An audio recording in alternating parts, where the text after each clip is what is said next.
Olá, segundos anos, vamos continuar falando então sobre a política no segundo reinado, certo?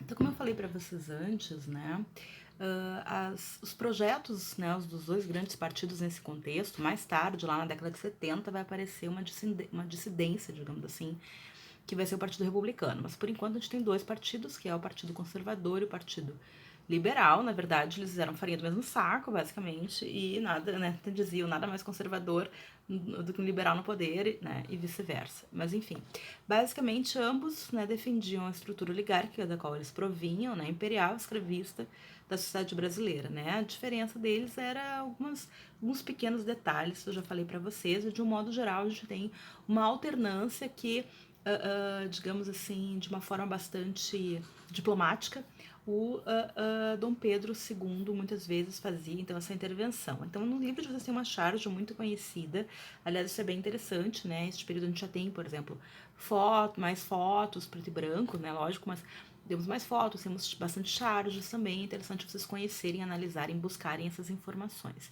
Essa aqui aparece muito em questões de vestibular, então tá ali, é como se fosse um carrossel, né? E Dom Pedro II, ele tá alternando entre, né, os conservadores, né, como se fosse um carrossel mesmo, e os liberais, então ele tá ali fazendo esse equilíbrio, e quem tá movendo o carrossel é o povo, né, uma figura representando o povo. Então ele é bem interessante nesse sentido da análise dessa charge, certo? Então, basicamente, houve então uma situação também de parlamentarismo, tá, em 47, devido a essas situações, né, de digamos assim, de confronto, né, nas eleições, principalmente em relação à ocupação desses espaços do parlamento entre esses dois grupos, né, foram as chamadas eleições, né, do cacete, é um termo bem, mas enfim, é isso aí, né. Então essas eleições foram consideradas legítimas, grande parte das eleições eram fraudulentas mesmo, né. E aí houve toda essa situação, né, o país ainda enfrentava algumas crises nesse contexto, e com isso, então, se implementou uma perspectiva de parlamentarismo, mas na verdade quem tem o poder na mão, na real, é o Dom Pedro II, certo? Então, basicamente, ele era chamado nesse momento, esse tipo de parlamentarismo, por alguns historiadores que trabalham com essa questão, como parlamentarismo às avessas, ou seja, não parlamentarismo só que não, assim, digamos, tá? Então, parlamentarismo que está ali oficialmente, mas não é bem assim. Quem manda de fato ali nessa conjuntura é o governo executivo, né? Mas que ele vai fazendo essa manipulação, que vai fazendo essa questão, certo? Então, basicamente, a gente tinha então, né, o critério censitário ainda para essas eleições, né, ou seja, a questão de renda. E, claro, os escravizados, enfim, não podiam votar, né, pessoas, mulheres, etc, não podiam participar. Basicamente o sistema representativo, certo? Lá na década de 50 houve uma certa conciliação, enfim, né, uma certa estabilidade nesses arranjos, com esse revezamento que a Chart, no livro de vocês, mostra também. Dom Pedro II ia alternando esses grupos, né, tipo, a maioria, né, a maioria e os principais cargos, nesse momento fica com os liberais, depois muda para os conservadores e assim vai, certo? Bom, então basicamente a gente vai ter futuramente, né, como eu disse para vocês, na década de 70, aí sim, um novo partido que vai, digamos assim, redistribuir, né, as forças, que vai ser o Partido Republicano. E aí sim é um partido, digamos, realmente contestador da ordem, porque ele está pedindo uma república, né? Ele vai surgir de uma dissidência do Partido Liberal, né, exatamente por uma série de descontentamentos, né, a década de 70 já está marcando digamos assim, um certo limite, né, um certo desgaste da monarquia, né, e por isso a gente vai ter então essa perspectiva da fundação então, do Partido Republicano, e ele vai ser o partido guia, né, do processo da proclamação da República em 89, certo? Bom, então basicamente era essa questão, né? E ela está muito vinculada à criação desse partido com a Guerra do Paraguai, que a gente vai falar um pouco mais para frente, e que também exigia então uma série de reformas sociais um pouco mais profunda, maior autonomia nas províncias, né?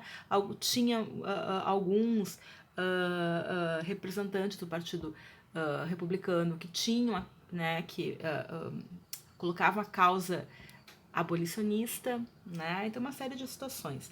Bom, em relação às revoltas, a gente não tem grandes revoltas, como eu falei para vocês, foi um período, o grandes revoltas, assim, né, no sentido de ter realmente uma grande expressividade, como foi no período regencial, se a gente for comparado com o período regencial, porque é um momento de maior estabilidade política, enfim, né, no Brasil. A grande revolta, a gente vai ter a Revolução Praieira, tá, em Pernambuco, né, acho que é uma das últimas grandes revoltas que acontece no Nordeste, certo? Ela vai durar 2 anos, de 48 a 50. Ela está num contexto mais amplo de uma série de ondas revolucionárias que está acontecendo no mundo, que a gente chama de Primavera dos Povos, é um período revolucionário, assim, no qual essas ideias contestatórias estão espalhadas, digamos assim, certo? E basicamente ela vai se insurgir, né?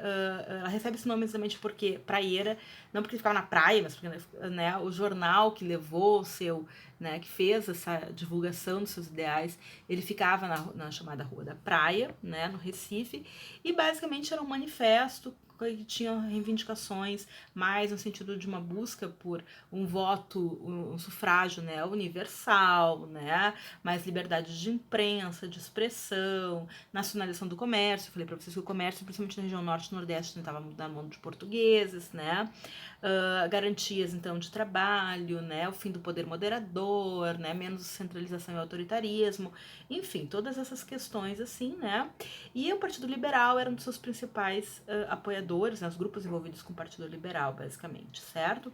Então, Pernambuco também, como eu falei para vocês, também é um cenário no qual há uma série de situações de crise econômica, enfim, né? Mas as tropas governamentais acabaram, então, basicamente,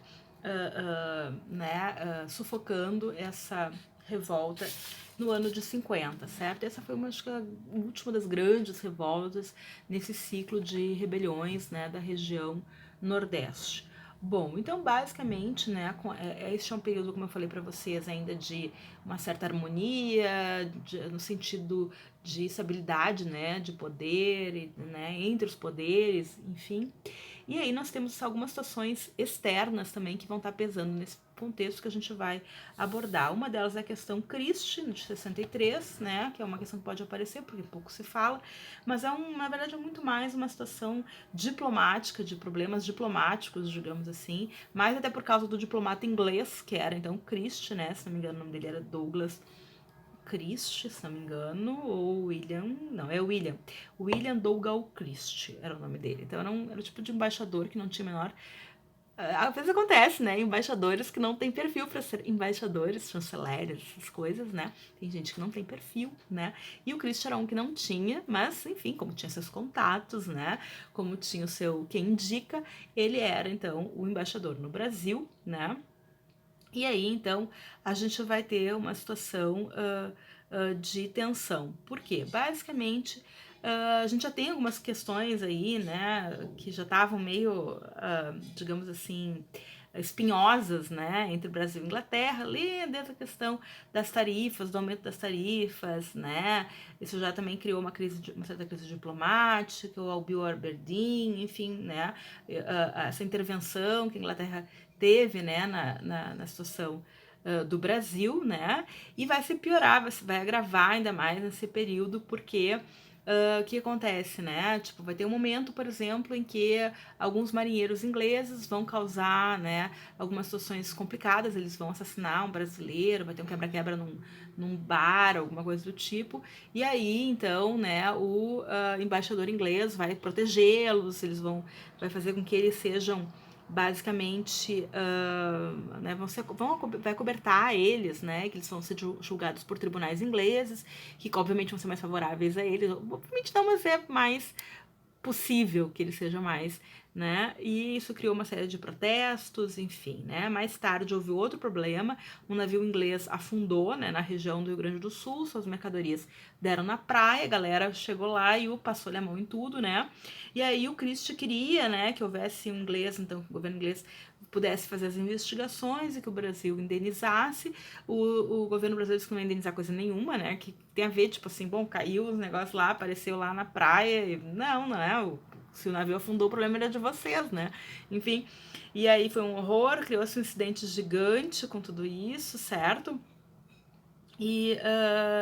E, enfim, então houve toda uma situação de crises, né? E o Christie exigia que o governo brasileiro indenizasse, o governo brasileiro pedisse desculpa, que o governo brasileiro não sei o quê, o governo brasileiro disse que não ia. Enfim, criou uma situação tão grave que parecia que ia dar uma guerra, assim. Imagina, Brasil e Inglaterra, né? Fazia assim, deu. Mas, enfim, criou toda uma situação, né? Ruptura diplomática, diga-se de passagem, né? Dom Pedro disse, tá, que bom que é o dinheiro para sair, toma aqui, ó, né? Mas o governo inglês não quis pedir desculpas, então houve uma ruptura diplomática, certo? Mais tarde, basicamente, a gente vai ter a restauração dessas relações lá em 65 com o contexto, né, enfim, né, da Guerra do Paraguai, que a Inglaterra tinha interesse, né, em envolvimento, vai ter envolvimento, e aí, então, o governo britânico acabou pedindo desculpas oficiais, então, para o governo brasileiro por todo esse incidente causado, então, em grande medida pelo destempero também, né, do Christie, que era, assim, enfim, não tinha muito perfil realmente para embaixador. Certo, pessoas? Então, questão Christie basicamente é isso aí. Continuamos no próximo vídeo. Tá lá, bons estudos!